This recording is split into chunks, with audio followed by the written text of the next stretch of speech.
CEO Chris Wright did, responding to North Face, the clothier that refused to make or refused to make any sort of white label clothes for Liberty Energy because it's an oil and gas company.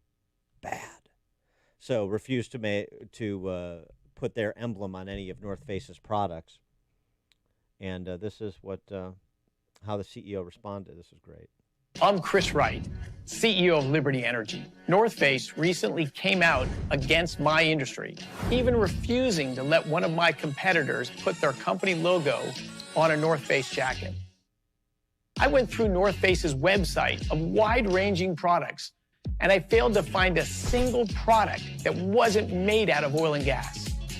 The great majority of North Face's products, jackets, backpacks, outdoor pants, shirts, shoes, hats, etc., are dominantly made out of the oil and gas that we so proudly produce.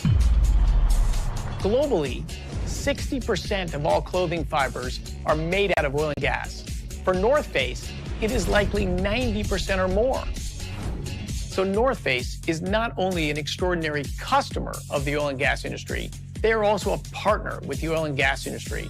So thank you, North Face, and you're welcome. Yeah, exactly. And I mistake. I thought it was Liberty Energy, but it was actually a competitor, and he took to that competitor's defense and defense of the industry, generally speaking. And it's so great because people are so ignorant. Products made from petroleum. Mark Perry, our friend, who's the econ professor over at University of Michigan, he does a routine sort of annualized update on this and just goes through, the hundreds of products that are made from petroleum, everything from solvents to football cleats, to dishwasher parts, to faucet washers, to food preservatives, to drinking cups, to hair curlers, to folding doors, roller skates, paint rollers, luggage, toothbrushes, and on and on and on. And so, it's purposeful misinformation or willful ignorance. They get to choose companies like North Face and these others that are preening before the public the same way that so many of these politicians do. So it's just a nice moment. You want to recognize people that stand up and are willing to go toe-to-toe on the merits, like Chris Wright over at Liberty Energy. For more on this, pleased to be joined by Paul Kengor, professor of poli-sci at Grove City College in Grove City, PA, contributor to the American Spectator, and author of The Devil and Karl Marx, Communism's Long March of Death, Deception, and Infiltration. Paul, thanks for joining us. Appreciate it. Yeah, sure thing, Dan. You certainly can't make that stuff out of windmills, can you? No, you can't. No, or solar panels. It's it's nice because on the one hand you have $90 million being funneled from Fortune 500 companies to a Marxist organization called Black Lives Matter last year, and on the other hand you have these great American companies and entrepreneurs like Chris Wright and his Liberty Energy team that are willing to not only compete in the marketplace successfully, but also stand and deliver against those who would aid and abet the transformation of this country into something less free.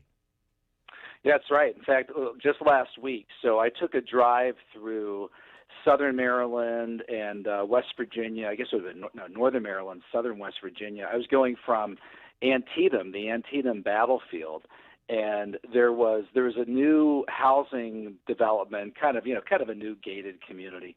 And there was this giant field of solar panels across the street. And I thought, first of all, this massive field, this is not going to be enough to provide energy for all those homes. It's just not. And second of all, they took up an enormous green area with these ugly, I don't know, must have been 100,000 square feet of solar panels.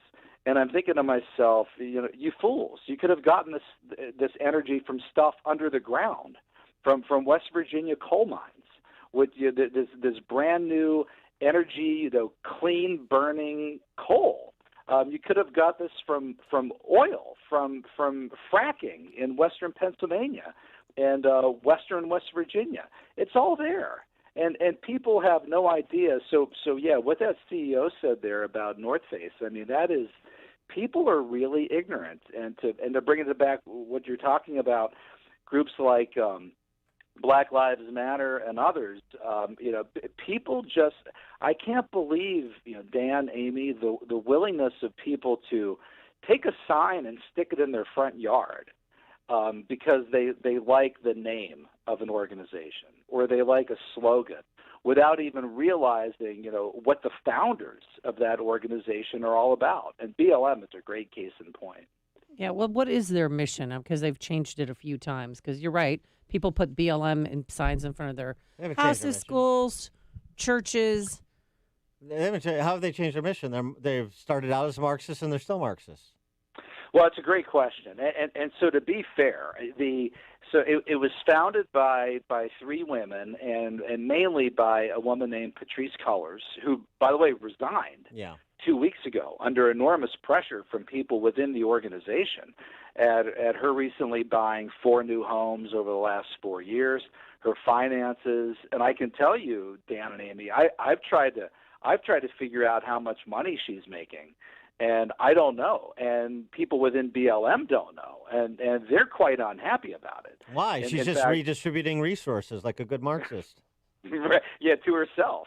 And actually what she's done here, a number of different people emailed me and said, can you believe this, right? This head of this, that she calls herself a Marxist, and she's bought 4 homes, and she could be worth hundreds of thousands of dollars, and no one knows how much she's making. I said, well, that's actually typical of almost every Marxist leader of any organization, any regime, any country.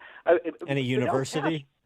Yeah, any university. Fidel Castro, when he died, had long been for years, 10, 20 years, on the Forbes list of the 10 wealthiest leaders in the world. The man died worth billions of dollars.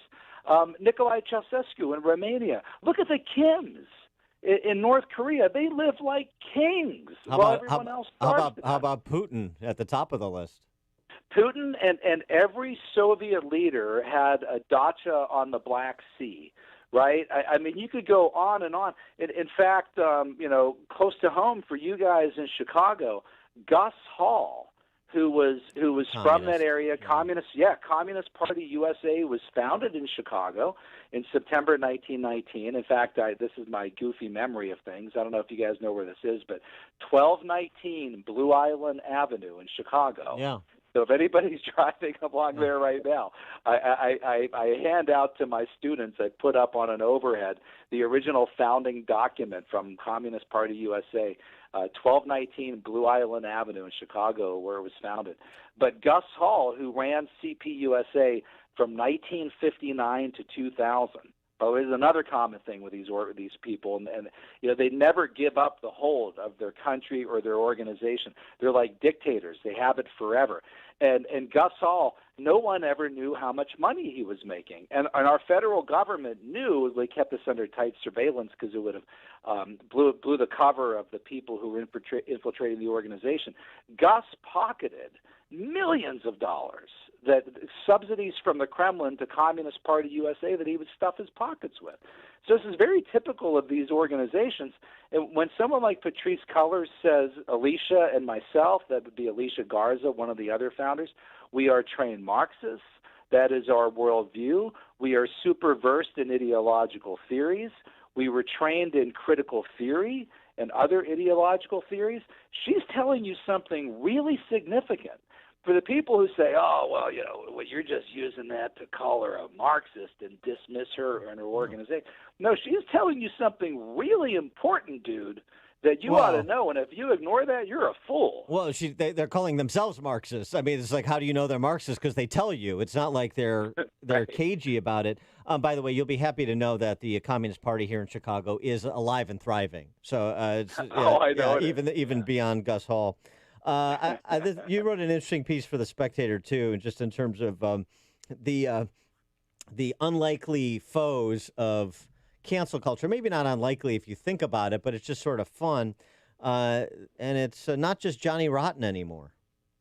No, that's right. I thought that was a lot of fun, Dan, to see this. I mean, there are a number of punk rockers who are really kind of sticking their fist, and I guess you could maybe say sticking a finger, right, at woke culture.